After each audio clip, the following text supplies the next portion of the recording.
we believe that we cannot depend on the oil and gas companies basically for our development. We believe that we can draw down, a lot of partnership and support from other agencies, even outside, even in international development agencies and the rest of them. So what was that's very good, that would be acceptable to all. We felt it was the development trust fund, and that was what we tried to do with it. But you see, because of the PIA and the way it was structured, some persons now started having ideas. So they just maybe created confusion and tried to go independent of others who might benefit more. But these are not, honestly, things I really wanted to discuss with you tomorrow.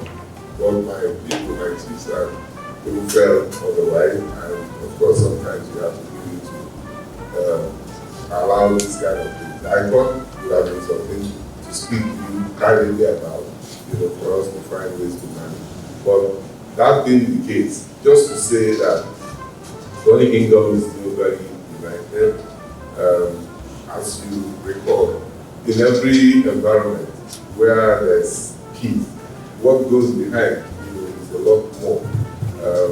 But I can assure that as a people, we are very committed to ensuring that we continue to create an enabling environment. We are very more than happy to partner with you to make sure that we improve on where we are now. Sometime, I will tell you a little story. Sometime in the days, I think it was number 2 at the time. It was the military era. It was number 2. The naval officer visited with Shell's cabinet, Aike, at that time, Mike Aike. He visited us. He didn't come to the palace. He went to Shell's cabinet and saw the operations there, and after that, he went back. But I and my chiefs were aware that the number 2 man of the country was visiting, and as usual, we prepared to receive him. But unfortunately, he did not visit with us. So we took him and that was it. Then I got an invite to visit to come to the presidency. We went to the presidency. And right there, we are now told that they wanted us to support the government by helping, because of pilfering, on the pipelines, and they wanted us to help the government on security and all that pipelines. Well, I was a bit confused. I was waiting, and when I had the opportunity, most of our brothers, traditional rulers from other communities, jumped at it. They were excited about support. So why the government uses us all the time support to be able to do that? But I think I was the only different person. And I reminded him, number 2 man, that he visited with us in Ghana. And he went to the BONNY Shell cabinet. He finished what the reason for which he came and left. The people thought at least it would have been part of his concern. But unfortunately and clearly, we were not part of his concern. It was more concerned with the oil installation here. And I said to him, I don't know where we're coming. You have your concern, which is your cabinet. Why are you calling me to come and help? How am I going to help you? You have your security people in the Navy, in the Fleet, your security in the terminal. How do I help? I don't bear arms. I don't have the resources. How do you really want me to help? So I said to him, I'm not a trained security man. So I was wondering how I was going to be of help to him. And it took a while for him to respond. And at the end of the day, he assured me that we are also very important to the federal government. All I'm trying to say is that to whom that a lot is given, a lot is also expected. I believe that we have done some multinational not be looking at 110%. The environment, the energy project is 70% now. But as you heard, very unfortunately, for 2 years, we've been discussing the community project for the Trade 7 project. Meanwhile, we're 70%. And we are not even, we've not even been able to contract the, give the, and we're not saying it must be a BONNY person to do the job. No. All the listed contractors are their contractors. All we are saying is, I want the job, let the project commence. That hasn't happened up to today. The Shell terminal, as you see, has been upgraded. They had a project so many years ago, more than 10, 15 years now. BTIP project. That BONNY terminal integrated project. As I speak now, the $3 million that was set aside there for community project, it's now that we are discussing it. That community project has not been done. So these are some of the things we go through here. But fortunately for us, I have my people who listen and they believe what I say to them. And that's why I say your visit is very reassuring. At least they know that things we say to them are very true and genuine. And I believe strongly that the government, the government still appreciates the people. And I believe that with you, and the special grace of God, some of the, if not all, some of the issues. So I just said to speak to some of them because I've been on ground in these things. Yes, this is what that happens. All the projects are very different. So I can tell you that I know where my things are. Right after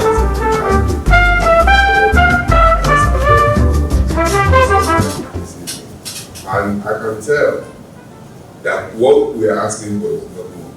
It's just to say, look, give the people a better use of life. That's all. And the BONNY Board on Road, we are very happy about.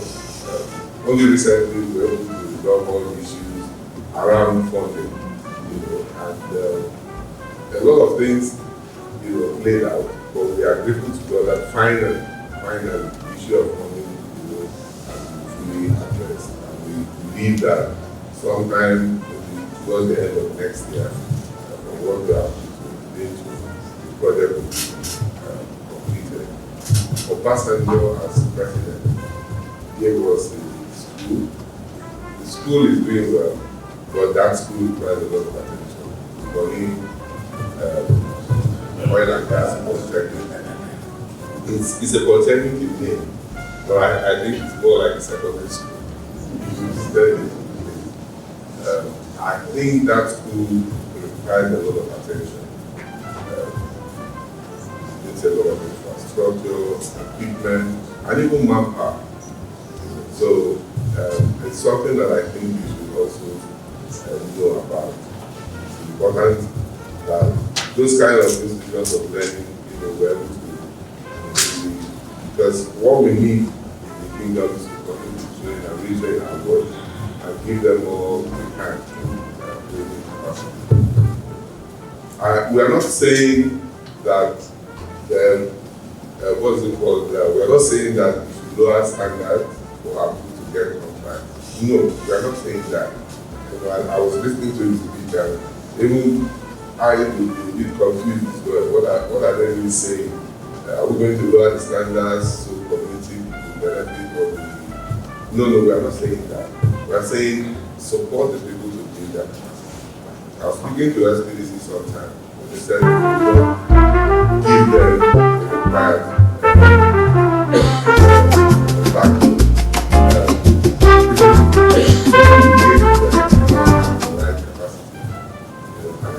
I said to them, well, if you've operated from 58 until date, and you're still talking about people not having capacity, this is our fault, or your own fault. So I think it's something that we really need to get the multinationals to understand, that they must also do their own in ensuring that capacity is built. And building capacity has to be deliberate. It has to be deliberate, yes. And it's only when it's deliberate that you can really achieve.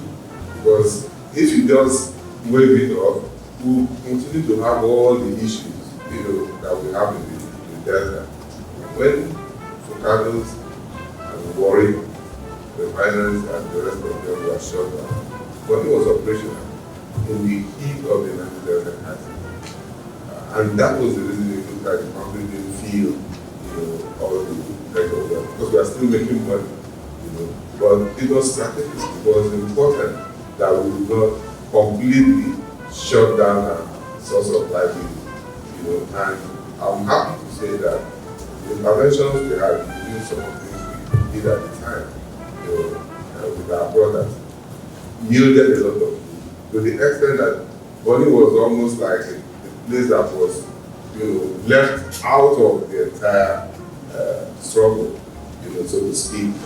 So, and that is most appreciated because it was for us a plus.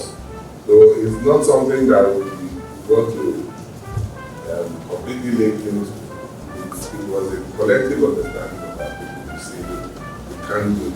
And the reason we put across was that once we can play with oil, you can play with gas.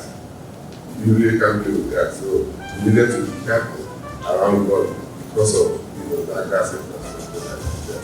So, but just to say to all of us, what we are trying to do in BONNY is also basically to show that they stored oil in these African countries that didn't have oil what we had.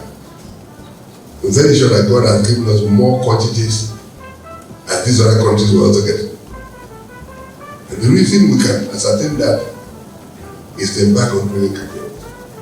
Before now, you used to see a lot of sesame companies coming to do drilling. These days, for the past 10, 20 years, that has slowed down. The reason was that as the government was making the policy of final drilling, today, as part of the PI, the Frontier Exploration Fund is available to ensure that we finance drilling activities. We are also making it mandatory for companies to also embark on drilling campaigns. For yesterday, and day for yesterday, I was in Bayelsa. I went offshore to OMS 83 and 85, and they are doing about 23 wells in a drilling campaign. Some companies have proposed that are going to do 100 wells. And I want to engage all companies to say, look, you must drill. As you take 1 billion barrels, make sure you discover 2 billion barrels. That is the global best practice. And based on that, the companies are coming back. We are investing the trend of 5%. I believe that all things being equal, will soon be hearing multi-billions of dollars in investment. One company, I won't mention, one company alone is finalizing an investment of $20 billion. This didn't happen. In the past 12 years, there has been no investment. But one company alone is thinking of investing $20 billion. And other companies are also wrong. And most times when you engage them, the reason they give you that, okay, the atmosphere is hostile. BONNY is not hostile. BONNY is friendly. And the reason is simple. BONNY is not like any other country. BONNY is one of the most enlightened kingdoms in the world.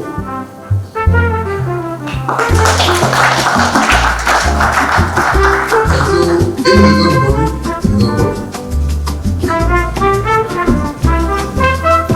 The way BONNY is different from it. My own problem,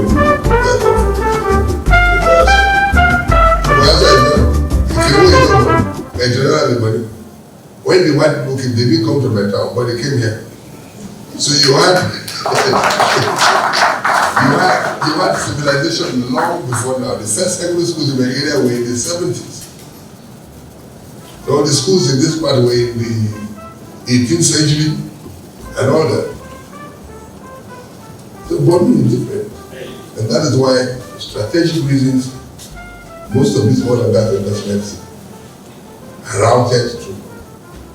And I believe that this didn't happen by accident. God in his wisdom also gave us a king with exceptional qualities of leadership. And today we are benefiting from that rare gift, from God. And we pray that he will live for 100 and something years and continue to provide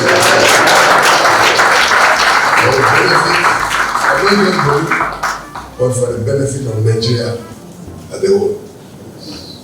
What happens in BONNY affects the entire West Africa. Nigeria is the hope of Africa. I just came from South Africa and I privileged feature in 7 panels, and the whole continent is waiting for Nigeria. If Nigeria succeeds, Africa succeeds. If Nigeria fails, Africa will progress. And we can never fail because we have leaders like our king and others who are different. It's my very strong conviction that BONNY is a place of limitless possibilities. At this particular time, we need that leadership more because so many places are begging for the same capital. There is no doubt investment in oil and gas, but we are also addressing these concerns. As Africa needs oil and petroleum, recently we have the privilege of moving to Africa Energy Bank will start with $5 billion. And I was in South Africa with the president of Africa Energy Bank, who said that oil and gas exposure will be given to the Africa Energy Bank, and they have about $13 to $14 billion of exposure. When that is added to the $5 billion, already to $18 billion. And that bank is projected to grow an asset base up to $120 billion by 2028. All this is to be able to raise funding to fund oil and gas infrastructure. But the West is funding their own. Those from Saudi Arabia, UAE, the Middle East, they also have money to fund their own. It's only Africa that doesn't have money to fund their own oil and gas. So the way they preach to us is not the way they preach to those in Saudi Arabia, Qatar, UAE, Kuwait.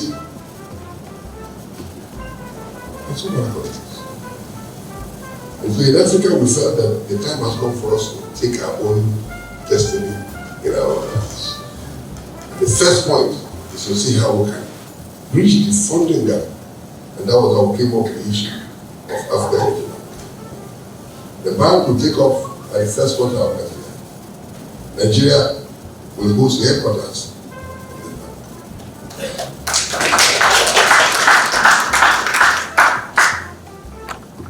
And our hope is that we'll be able to raise the funding, to fund, oil and gas activities in the Niger Delta area. The measures here, I'm not going to bore you, with too many talks, but today I came basically to pay homage to you, to pledge my commitment to you, that as one of your subjects, I'm always available when there are concerns. For you to summon me, so that I can come, sit with you, and address concerns. Let us see how we can work together and then maximize the opportunity that we have. Any environment where there is no peace, we certainly not experience the Lord. And I said, look, BONNY has the reputation of first choice when it comes to strategic investment in oil and gas. It will come back to it. It's because of the reputation that BONNY is peaceful. BONNY is blessed with quality leadership. And so, as human beings, we'll have concerns from time to time. But when there are concerns, please call yourself so that we can address those concerns. I want the sustainability of this peace so that as we're on this trajectory of incremental growth in the production of oil and gas. We will sustain that for the benefit of Bonny people, for the benefit of Rivers people, for the benefit of Nigerians, for the benefit of Africa, and for the benefit of the whole world. When the whole world has energy security problems, when Africa people was it. So, Your Majesty, let me conclude by thanking you again for the opportunity given to me. And